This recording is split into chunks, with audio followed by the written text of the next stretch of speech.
சங்கீத புஸ்தகம் 145. தாவீது பாடின ஸ்தோத்திர சங்கீதம். ராஜாவாகிய என் தேவனே, உம்மை உயர்த்தி உம்முடைய நாமத்தை எப்பொழுதும் என்றென்றைக்கும் ஸ்தோத்தரிப்பேன். நாள்தோறும் உம்மை ஸ்தோத்தரித்து எப்பொழுதும் என்றென்றுக்கும் உம்முடைய நாமத்தை துதிப்பேன். கர்த்தர் பெரியவரும் மிகவும் புகழப்படத்தக்கவருமாயிருக்கிறார். அவருடைய மகத்துவம் ஆராய்ந்து முடியாது. தலைமுறை தலைமுறையாய் உம்முடைய கிரைகளின் புகழ்ச்சியை சொல்லி உம்முடைய வல்லமையுள்ள செய்கைகளை அறிவிப்பார்கள். உம்முடைய சிறந்த மகிமை பிரதாபத்தையும் உம்முடைய அதிசயமான கிரியைகளின் குறித்து பேசுவேன். ஜனங்கள் உம்முடைய பயங்கரமான கிரியைகளின் வல்லமையை சொல்லுவார்கள். உம்முடைய மகத்துவத்தை நான் விவரிப்பேன். அவர்கள் உமது மிகுந்த தயவை நினைத்து வெளிப்படுத்தி உமது நீதியை கெம்பீரித்து பாடுவார்கள். கர்த்தர் இரக்கமும் மக உருக்கமும் நீடிய சாந்தமும் மிகுந்த கிருபையும் உள்ளவர். கர்த்தர் எல்லார் மேலும் தயவுள்ளவர். அவர் இரக்கங்கள் அவருடைய எல்லா கிரியைகள் மேலும் உள்ளது. கர்த்தாவே, உம்முடைய கிரியைகள் எல்லாம் உம்மை துதிக்கும். உம்முடைய பரிசுத்தவான்கள் உம்மை ஸ்தோத்தரிப்பார்கள். மனுபுத்திரருக்கு உமது வல்லமையுள்ள செய்கைகளையும் உமது ராஜ்யத்தின் சிறந்த மகிமை பிரதாபத்தையும் தெரிவிக்கும்படிக்கு உமது ராஜ்யத்தின் மகிமையை அறிவித்து உமது வல்லமையை குறித்து பேசுவார்கள். உம்முடைய ராஜ்யம் சதா காலங்களிலும் உள்ள ராஜ்யம். உம்முடைய ஆளுகை தலைமுறை தலைமுறையாகவும் உள்ளது. இந்த சங்கீதம் தாவீது ராஜா பாடிய ஸ்தோத்திர சங்கீதம். இந்த சங்கீதத்தை நம்ம எடுத்தோம்னா தாவீது ராஜா ஆண்டவருக்கு செலுத்திய ஸ்தோத்திரங்களை குறித்தும் ஆண்டவர் நம்மளுக்கு செய்த ஆசீர்வாதங்களை குறித்து இந்த சங்கீதம் உள்ளடங்கியுள்ளது. 21 வசனங்களும். நம்ம இன்னைக்கு இது ஒரு 13 வசனங்களை மட்டும் நம்ம தியானிக்க போறோம். 1 முதல் 3 வரைக்கும் நம்ம பண்ணும்போது ஆண்டவரை துதி செலுத்த கற்றுக்கொள்ள வேண்டுங்கிறதுக்காக இந்த 3 வசனங்கள் உள்ளது. இஸ்ரவேலின் ஒரு குறிப்பிட்ட பகுதிக்குரிய ராஜா தாவீது, உலகம் முழுவதுக்குரிய ராஜா ஆண்டவர்.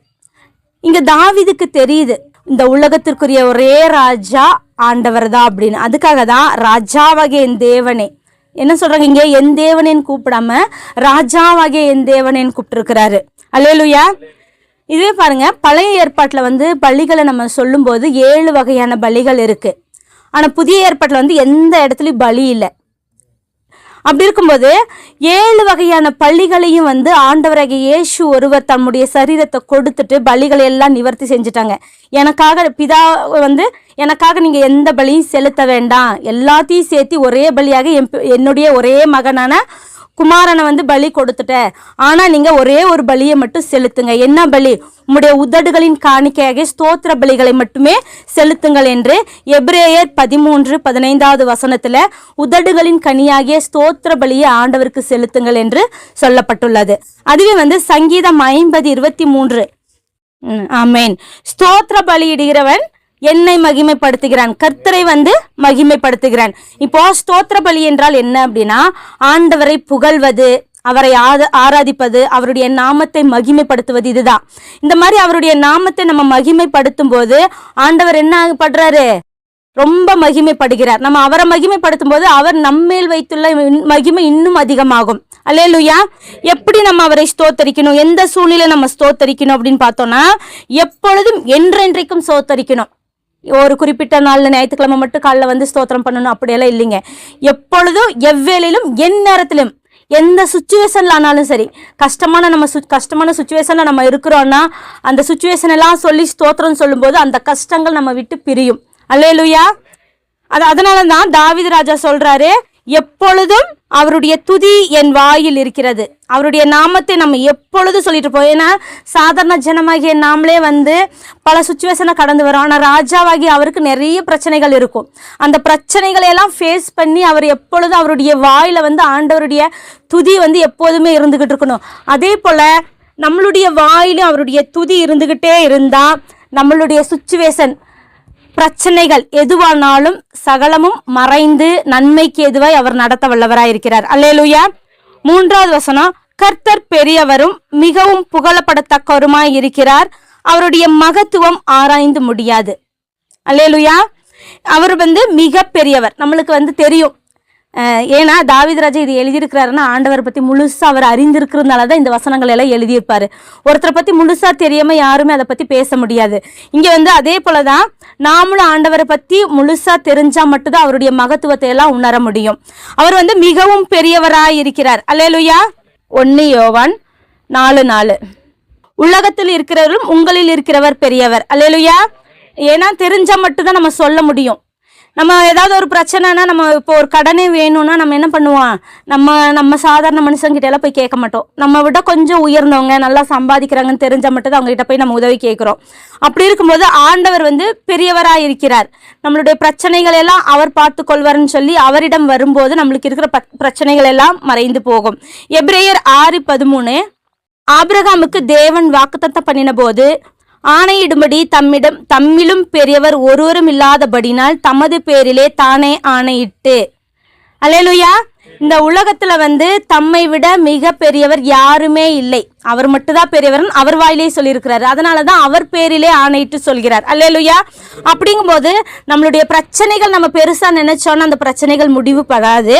அதுவே நாம ஆண்டவரை பெருசா நினைச்சு அந்த பிரச்சனைகள் மத்தியில நம்ம அவரை ஸ்தோத்தரிக்கும் போது நம்மளுடைய பிரச்சனைகள் எல்லாம் இந்த தூசியை போல பறந்து போயிடும். அல்லேலூயா. 4வது 5வது 6வது 7வது இந்த 4 வசனத்தையும் கண்டினியூ வாசிக்கிறேன், கவனிங்க.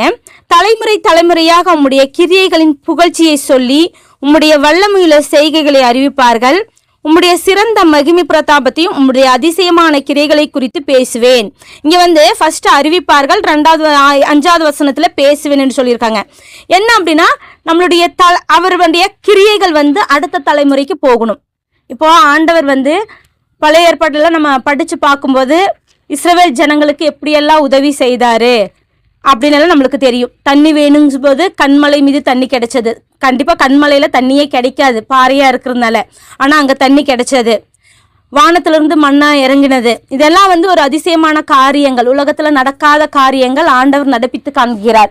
இப்படியெல்லாம் பண்ணும்போது அதெல்லாம் நம்ம எப்படி தெரிஞ்சுக்கிட்டோமோ அதே போல இப்ப பிரசண்டா இருக்கிற அவருடைய அதிசயமான காரியங்களை குறித்து நம்முடைய பிள்ளைகள் கிட்ட நாங்க சொல்லணும்.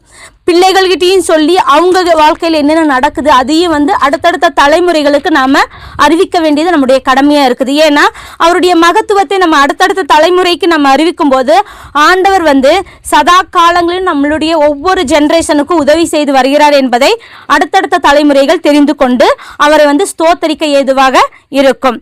அடுத்தது வந்து உங்களுடைய சிறந்த மகத்துவத்தை பிரதாபத்தையும் உங்களுடைய அதிசயமான கிரியைகளை குறித்து பேசுவேன். மற்றவங்களுக்கு நம்ம அடுத்தடுத்த தலைமுறைகள் மட்டும் சொல்லாம நம்ம வாழ்க்கையில ஆண்டவர் செய்த மகத்துவமான கிரியைகளை குறித்து அக்கம் பக்கத்துல இருக்கவங்க கிட்ட, ஆண்டவரை பத்தி தெரியாதவங்க கிட்ட எல்லாம் நம்ம சொல்லும் போது அவங்களும் வந்து கொஞ்சம் மனசு மாறுக்கு சான்ஸ் இருக்கு. அதனாலதான் ஆண்டவருடைய கிரியைகளை குறித்து நம்ம ஒரு இடத்துல உட்கார்ந்தோம்னா அவங்க சில வார்த்தைகள் நம்ம பேசலாம், முழுசா நம்ம பேச முடியலனாலும் சான்ஸ் கிடைக்கும் போது ஆண்டவருடைய மகத்துவத்தை பத்தி கூறலாம். ஜனங்கள் உம்முடைய பயங்கரமான கிரியைகளை வல்லமைகளையும் சொல்வார்கள், உம்முடைய மகத்துவத்தை நான் விவரிப்பேன். ஜனங்கள் வந்து நிறைய பேர் சொல்றதை பார்த்து நம்ம நிறைய பேத்துக்கு சொல்லியிருப்போம். அவங்க வந்து இப்படி எல்லாம் சொன்னாங்க, அவங்க வாழ்க்கையில நடந்திருக்குன்னு இன்னொரு 4 பேர்த்துக்கிட்ட சொல்லுவாங்க. நம்ம ஊர் சைடெல்லாம் அப்படி தானேங்க. நம்ம ஒன்று சொல்லுவோம், நம்ம விட 10 மடங்கு சேர்த்து மற்றவங்களுக்கு சொல்லுவாங்க.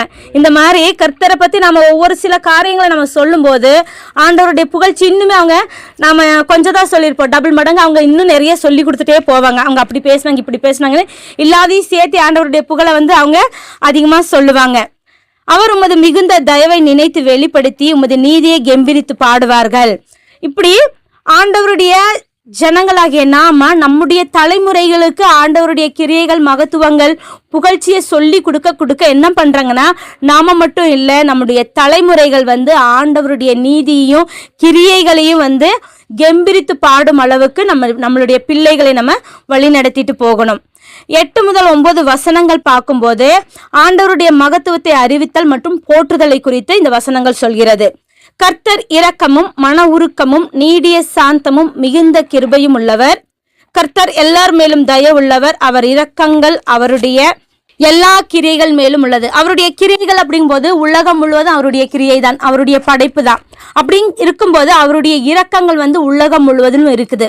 அவருடைய இரக்கம் எப்படி இருக்குன்னா, யாத்ராகமம் 34:6 எடுத்து படிச்சோம்னா, யாத்ராகமம் 34:6 கடந்து போகிற போது அவர் கர்த்தர் கர்த்தர் இரக்கமும் கிருபையும் நீடிய சாந்தமும் மகா தயவும் சத்தியமும் உள்ள தேவன், 1000 தலைமுறைக்கும் இரக்கம் காக்கிறவர். ஆமென். கர்த்தருடைய இரக்கம் ஒரு தலைமுறை இல்லைங்க, 1000 தலைமுறைக்கும் இரக்கம் காட்டுபவராக இருக்கிறார். அவருடைய கோபம் ஒரு சில வினாடி தாங்க. அவருடைய தயவும் அவருடைய இரக்கம் 1000 தலைமுறை வரைக்கும் இருக்குது. யோனாவை பாருங்க, இந்த நினைவே பட்டணத்தை அழிக்கணும்னு சொல்லி ஆண்டவர் தீர்மானிக்கும் போது யோனா கிட்ட சொல்லி அனுப்புறாரு, இந்த மாதிரி நினைவே மக்களை மனம் திரும்பாவிட்டால் அழித்து விடுவேன்னு சொல்லி. யோனா போய் சொல்லும்போது என்ன ஆகுது, அந்த இடத்துல ஜனங்கள் ஆண்டவரை ஸ்தோத்திரம் செலுத்துவாங்க. உபவாசம் இருந்து ஸ்தோத்திரம் செலுத்தும் போது அவருடைய இரக்கத்தையும் அவருடைய தயவையும் அவர்கள் காண்கிறார்கள். அதே போலதாங்க அவருடைய கோபம் ஒரு சில வினாடி தாங்க. அவருடைய இரக்கமும் தயவும் தலைமுறை தலைமுறையாக, நம்மளுக்கு மட்டும் இல்லைங்க, நம்ம குழந்தைங்களுக்கு 1000 தலைமுறை வரைக்குமே அவருடைய இரக்கமும் தயவும் உள்ளது. 10வது வசனத்திலிருந்து 13வது வசனத்தை நம்ம பார்த்தோம்னா, ஆண்டவருடைய படைப்புகள் ஆண்டவரை துதிக்கணும், அது இல்லாமல் அவருடைய ராஜ்யத்தை குறித்து இந்த இடத்துல சொல்லப்பட்டுள்ளது. கர்த்தாவே, உம்முடைய கிரைகள் எல்லாம் உம்மை துதிக்கும், உம்முடைய பரிசுத்தவான்கள் உம்மை ஸ்தோத்தரிப்பார்கள். அவருடைய கிரைகள் எல்லாமே ஆண்டவரை துதிக்கும். படைப்புகள் யாவும் அவருடையதான். என்ன எதுக்காக படைச்சாருன்னா, அவரை துதித்து கொள்ள, அவரை ஸ்தோத்தரிக்க, அவரை தொழுது கொள்ளதான் இந்த உலகத்தையே படைச்சாரு. பரிசுத்தவான்களாகிய நாமும் அவரை ஸ்தோத்தரிக்கிறோம். யார் யார் ஆண்டவரை ஸ்தோத்தரிக்கிறாங்களோ அத்தனை ஜனங்களும் பரிசுத்தவான்களே தான். 11வது வசனத்தை நம்ம பார்த்தோம்னா, மனுபுத்திரருக்கு உமது வல்லமையுள்ள செய்கைகளையும் உமது ராஜ்யத்தின் சிறந்த மகிமை பிரதாபத்தையும் தெரிவிக்கும்படிக்கே. மனுபுத்திரருக்கு என்ன சொல்றாங்க, ஆண்டவருடைய அரசாட்சியை குறித்து, அதனுடைய மகிமையை குறித்து தெரிவிக்கணும். நம்ம மட்டும் தெரிஞ்சுக்கிட்ட பத்தாது, மனுபுத்திரர்கள் அனைவருக்குமே நம்ம இதை தெரிவிக்கணும். உம்முடைய ராஜ்யத்தின் மகிமையை அறிவித்து உமது வல்லமையை குறித்து பேசுவார்கள். ஏன்னா நாம மட்டும் தெரிஞ்சா பத்தாது, நம்மை சுற்றியுள்ள ஜனங்களும் ஆண்டவருடைய ராஜ்யத்தை தெரிந்து அவரை குறித்து அநேக ஜனங்களுக்கு சொல்லணும், பேசணுங்க. உம்முடைய ராஜ்யம் சதா காலங்களும் உள்ள ராஜ்யம், உம்முடைய ஆளுகை தலைமுறை தலைமுறையாக உள்ளது. அவருடைய ராஜ்யம் எப்படி இருக்கு, மானும் சிங்கமும் ஒரு இடத்துல குடிக்கொள்ளும். அப்படி இருக்கும்போது அந்த வேட்டையாடுதலோ கொல்றதோ பாவங்கள் எதுவுமே இருக்காது.